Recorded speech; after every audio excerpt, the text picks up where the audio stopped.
शहर से थोड़ा सा दूर एक मंदिर बन रहा था।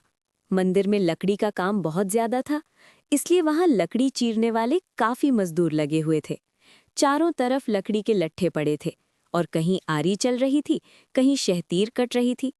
दोपहर होते ही सारे मजदूर खाना खाने शहर चले जाते थे। मतलब पूरे 1 घंटे तक वहां कोई नहीं होता था। एक दिन भी ऐसा ही हुआ। खाना खाने का टाइम आया और सारे मजदूर काम छोड़कर चले गए, लेकिन एक लट्ठा आधा कटा हुआ वहीं रह गया। बीच में लकड़ी का एक कीला अटकाकर मजदूर चले गए थे, ताकि बाद में आरी डालना आसान रहे।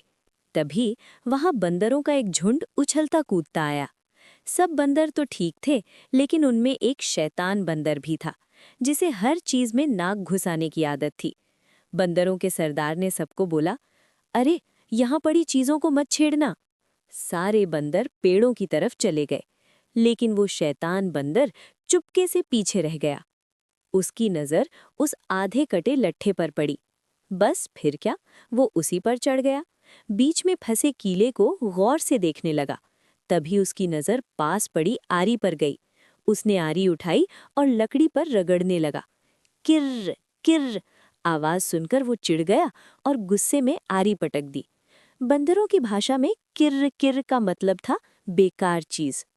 अब उसका ध्यान फिर से उस कीले पर गया। उसके दिमाग में सवाल आया, अगर ये कीला निकाल दूं तो क्या होगा?